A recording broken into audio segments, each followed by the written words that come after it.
자, 오늘 여러분하고 성경 속의 부캐들 두 번째 시리즈입니다. 지난주에 말씀드렸다시피 부캐는 부캐릭터로만 쓰인 게 아니고 주인공이 아닌 그런 사람들에 대한 이야기를 여러분과 함께 살펴보고 있고, 지난주에 우리가 오네시모라고 하는 빌레몬의 종에 대한 이야기를 했었습니다.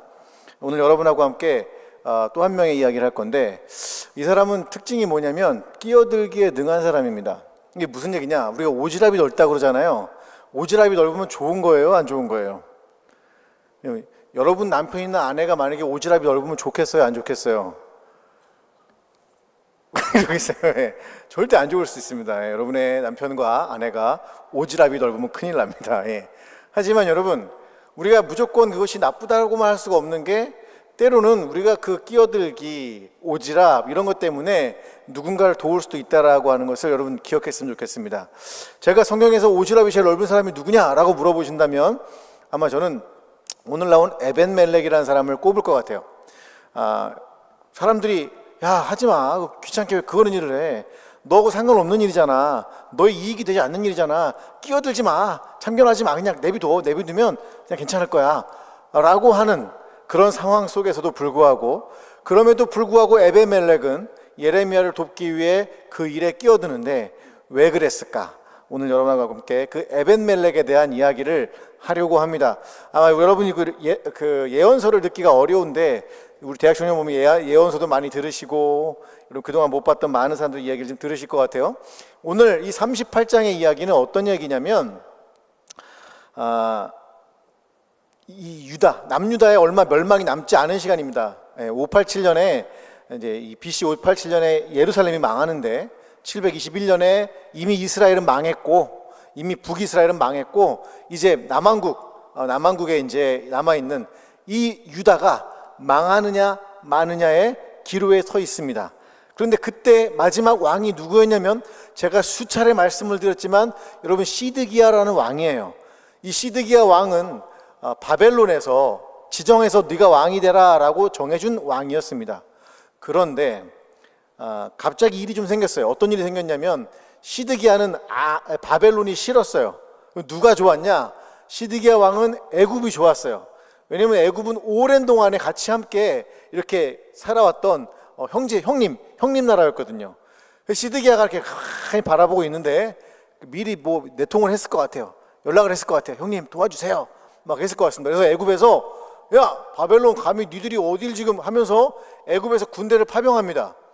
근데 여러분, 이 모든 과정에서 가장 중요한 건, 이 바벨론은 이스라엘이 중요한 게 아니라 애굽으로 가서 세계 최대 강대국이었던 이집트를 망가뜨리고 무너뜨리고 멸망시키는 게 그들의 목적인데, 항상 그 길목엔 누가 있냐면 이 이스라엘 팔레스틴 지역이 있는 거예요.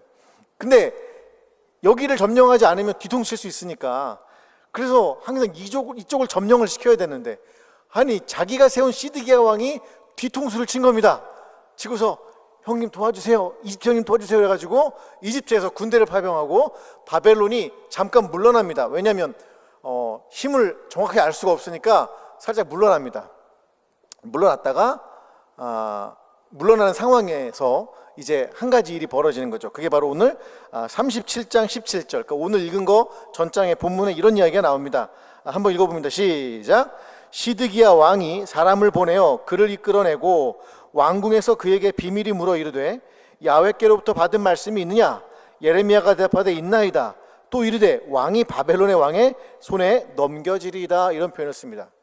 이때 예레미야는 이미 감옥에, 지하 감옥, 요나단이라고 하는 사람의 그 집이 감옥 대신에 쓰이고 있었어요. 하도 잡아놓은 사람이 많은지 그 요나단의 집에 지하 감옥, 그것도 그냥 감옥이 아니에요, 여러분.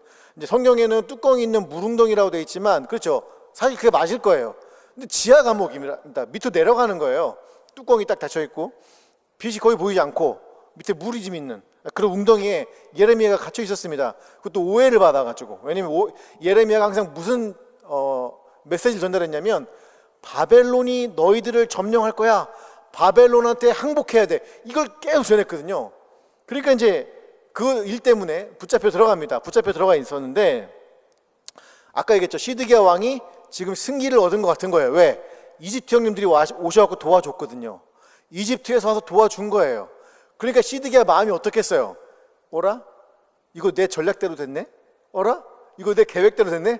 할렐루야, 할렐루야 이러면서 이제 마치 저처럼 맨날 할렐루야 이러면서 부릅니다. 누굴 불렀어요? 예레미야를 부릅니다. 왜 불렀을까요? 자기 전략이 얼마나 잘 들어맞았는지를 확인하려고 부른 거예요. 그리고 물어봅니다. 하나님이 너한테 뭐라고 하시냐? 지금 이집트가 와가지고 바벨론 물리쳤잖아. 내가 짠 이 판 전략이 완벽하지? 네 말이 잘못된 거지? 라고 묻습니다. 그때 예레미야가 뭐라 그래요? 왕이시여, 바벨론한테 넘겨지실 겁니다. 또 이렇게 얘기를 한 거예요. 이거 어떻게 살려야 돼요? 죽여야 돼요? 여러분 마음대로 하세요. 마음대로 하시는데 왕이 얼마나 화가 나겠어요. 이 사람 지금 매국노라고 그렇지 않아도 지금 갇혀있는 걸 끄집어내가지고 네가 얘기만 잘하면 죄송합니다, 잘못했습니다, 시드기야 왕이요, 제가 그냥 이 방정입니다, 내가 하나님의 얘기를 한다고 해놓고서 내가 이런 짓을 했네요 라고 했으면 봐주려고 그랬는데, 시드기야 왕이 자기가 짠 판, 이 판이 지금 잘 됐으니까 칭찬도 받고 싶고 멋있게 보이고 싶은데 예레미야 선지자가 또 얘기를 하는 거예요. 바벨론 왕이 당신을 칠 겁니다. 당신은 바벨론의 왕의 손에 넘겨질 겁니다. 야, 세상에 이럴 수가 있나요? 저는 이 장면을 보면서 그런 생각이 들더라고요. 가끔은 내가 한 일이 잘 될 때가 있어요. 내가 짠 판이 잘 될 때가 있어요. 근데 우리가 내가 짠 판은 볼 수가 있는데 하나님이 짜놓으신 거를 거부할 때가 있어요. 하나님이 만들어 놓으신 상황을 거부할 때가 있어요. 그리고 얘기를 하는 거예요. 봐봐, 내가 성공했잖아, 내가 잘 됐잖아, 내가 이렇게 된 거 대단한 거 아니야? 라고 하면서 정말로 착각을 할 때가 있는 것 같아요. 여러분, 제가 보기에는 저도 마찬가지고 많은 사람들이 그러겠지만 내가 이거 계획해가지고, 내가 기획해가지고 이런 성취감들이 있어요. 그러나 여러분, 우리는 기억해야 될 게 있는데, 여러분과 내가 계획한 것 말고 어떤 거요? 하나님이 계획하신 판이 뭔지를 볼 줄 알으셔야 돼요. 하나님이 이 시대를 어떻게 계획하고 계시는지를 그걸 읽을 줄 알아야 여러분이 정말로 성공한 신앙생활을 할 수가 있어요. 오늘도 우리 4차원 영성 우리 리더들하고 강의를 하면서 얘기를 했어요. 제가 무슨 얘기를 했냐면 신본주의적 긍정주의란 뭐냐. 여러분, 신본주의적 긍정주의가 뭐예요? 우리는 할 수 있어, 하면 된다, 해보자, 야 막 해봐, 그래서 하는 것을 갖고 있어요. 그런데 여러분, 신본주의적 긍정주의는 그게 아니에요. 어떤 거냐면 지금 상황이 이상해요. 내 계획대로 안 돼요. 그런데 그 사람에게는 한 가지 믿음이 있어요. 어떤 믿음이 있는 거예요? 그냥 낙관주의가 아니에요. 잘 될 거야, 그게 아니라 하나님이 분명히 계획이 있을 거야. 그분의 계획에 따라가고 순종해야 돼.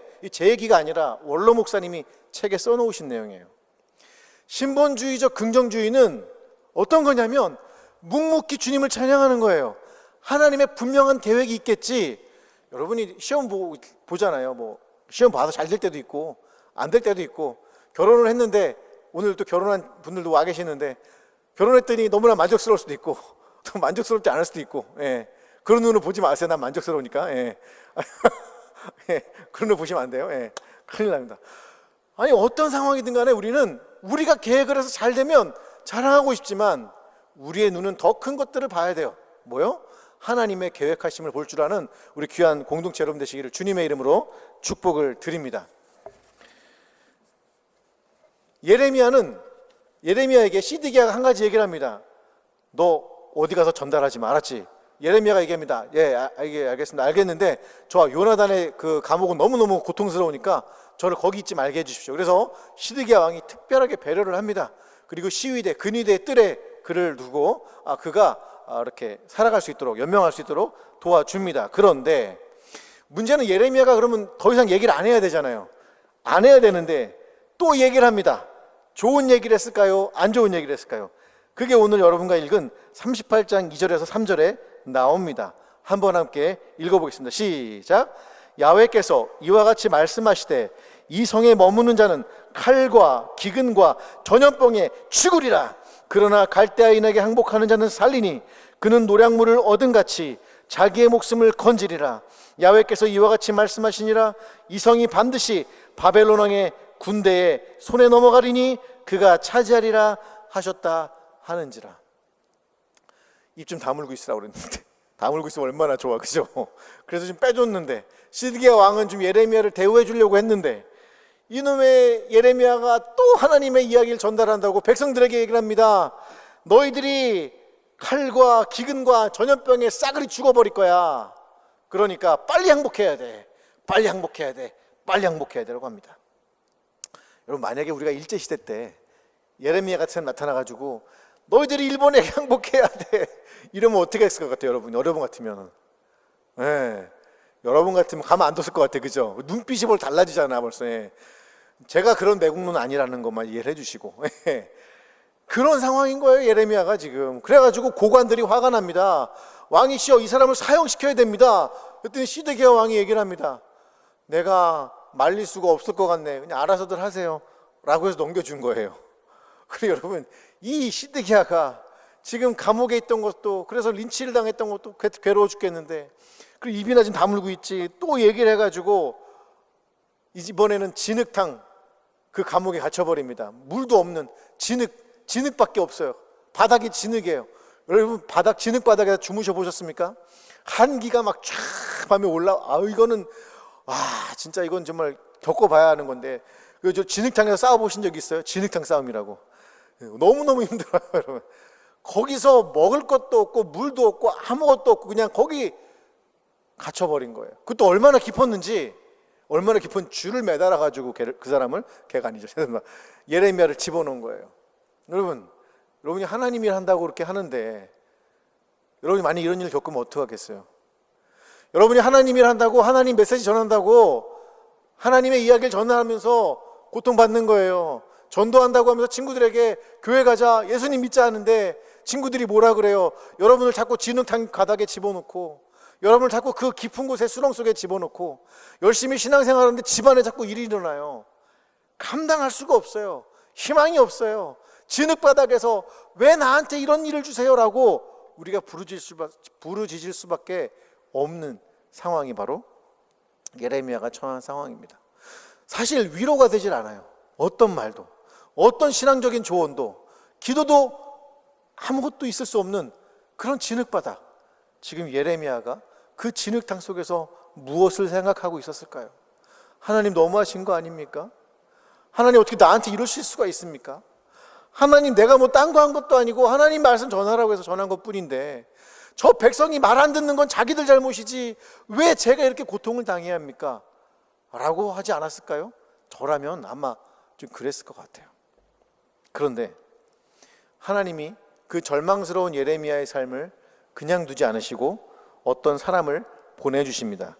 그 사람이 바로 에벳멜렉이라는 사람입니다. 우리 예레미야서 38장 7절에서 9절 한번 읽어봅니다. 시작. 왕궁 내시 구스인 에벳멜렉이 그들이 예레미야를 구덩이에 던져 넣었음을 들으니라. 그때 왕이 베냐민 문에 앉았더니 에벳멜렉이 왕궁에서 나와 왕께 아뢰어 이르되, 내 주 왕이여, 저 사람들이 선지자 예레미야에게 행한 모든 일은 악하니이다.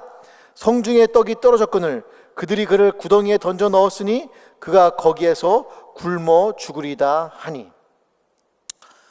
이 에벳멜렉은, 에벳이 뭐냐면 종이란 뜻이에요. 아바드, 일하다, 섬기다 그런 뜻인데, 에벳멜렉 하면 멜렉이 왕이거든요. 왕의 종이란 뜻입니다. 누구의 종이에요? 그러니까 시드기야라는 왕의 종이겠죠. 아마 그런 의미로 쓰였을 것 같습니다. 그런데 이 사람은 유대인이 아니에요. 이 사람은 이디오피아 구스에서 데리고 온 얼굴이 검은 사람입니다. 흑인이에요. 근데 거기다 뭐가 없어요? 내시예요. 환관이에요. 아니, 남의 나라 끌려온 것도 억울한데 내시가 되고 환관이고 남자로서 역할을 할 수 없고 다만 왕궁에서 일한다는 그런 것밖에 남아있는 게 없습니다. 더군다나 여러분, 성경에서도요, 이방인도 하나님의 회중에 들어갈 수 없거니와 고자된 이런 사람들도 들어갈 수가 없습니다. 완전한 차별이 가능한 사람이에요. 피부색도, 그리고 그분의 출신 성분도 어느 것 하나 그 사람이 하나님께 감사합니다 할 수 있는 부분이 없던 사람입니다. 그런데 에벳멜렉이 놀라운 게 뭔지 아세요, 여러분? 놀라운 게 차별보다 중요한 하나님의 뜻이 뭔지를 알았어요.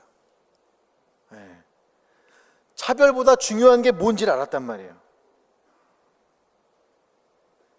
하나님의 뜻을 제대로 전달하고 있는 그 예레미야를 건져내야 된다고 왕 앞에 가서 이야기를 하기 시작을 합니다. 에벤멜렉은 누구의 종이라고요? 네, 시드기야의 종이에요.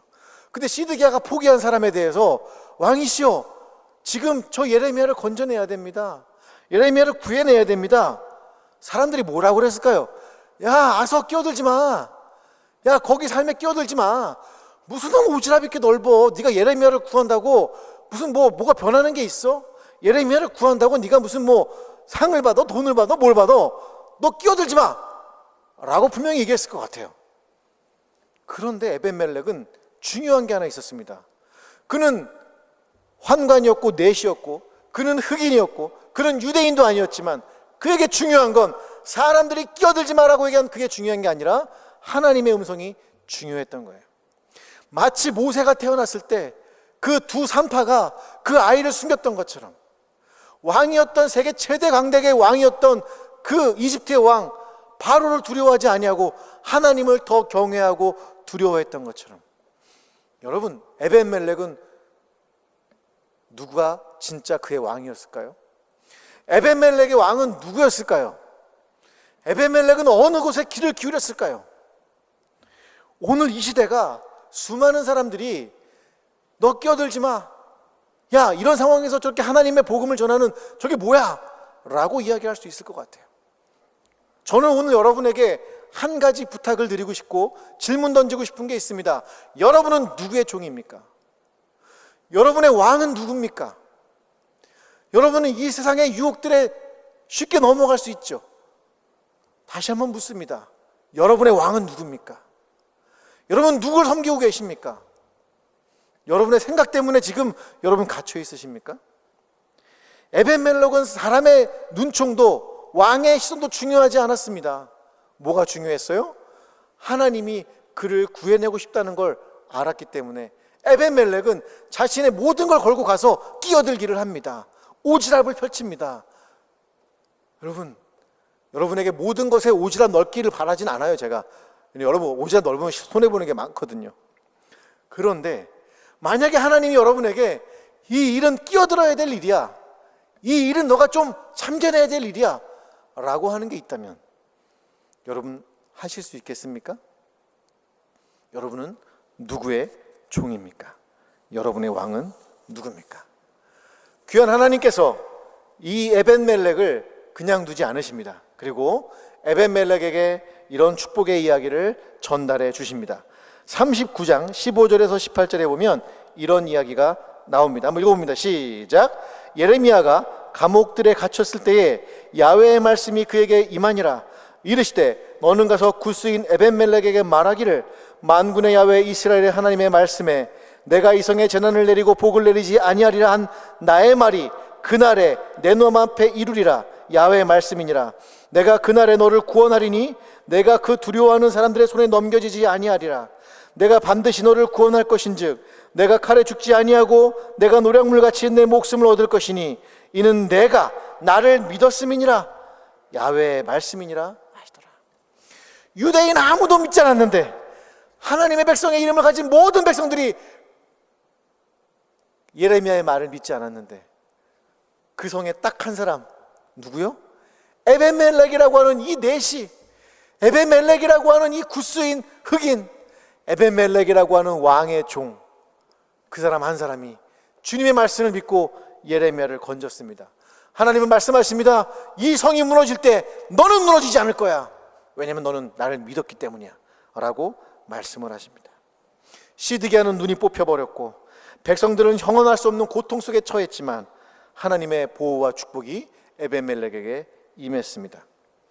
여러분, 에벤멜렉의 왕은 누구였을까요? 여러분 잘 아시다시피 하나님이십니다. 그에게 진짜 왕은 하나님이었습니다. 그는 그 이름 왕의 종, 그는 시드기야 왕의 종이 아니라 그는 그 의식 속에서, 마음 속에서 누가 진짜 자신의 왕인지를 알고 있던 사람이었습니다. 저는 우리 공동체가 이 어려운 시기 속에서 진짜 우리의 왕이 누군지를 정말 알았으면 좋겠습니다. 내 삶의 진짜 왕이 누구시고 내 삶을 정말로 주관하시는 분이 누군지를 알고 그분께 순종했으면 좋겠습니다. 세상 사람들이 끼어들지만 하더라도, 세상 사람들이 전도가 안 된다 하더라도, 세상 사람들이 교회는 이제 망했다 하더라도 하나님이 아니야 라고 하시면, 하나님이 나만 따르면 가능해 라고 하시면 저는 우리에게 희망이 있다라고 생각을 합니다. 귀한 우리 대학 청년부 여러분, 세상이 뭐라고 하는 걸 듣지 않았으면 좋겠습니다. 왜냐하면 세상은 이리 쓸렸다가 저리 쓸리기 때문이에요. 영원한 반석이신 그 주님을 붙들었으면 좋겠습니다. 그 예수님이 우리를 위해서 죽으셨다는 것을 정말로 여러분 잊지 않았으면 좋겠습니다. 그분이 우리의 왕이라는 것을, 우리의 주권자임을 여러분 정말로 여러분 마음에 모셔드렸으면 좋겠습니다. 그리고 믿으시길 바랍니다. 이 어려운 시간을 이기게 하실 그분이 여러분의 주인이라는 것을 말이죠. 한번 이번에 다시 한번 얘기할까요? 나는 에벤멜렉입니다. 시작. 나는 에벤멜렉입니다. 나는 에벤멜렉입니다.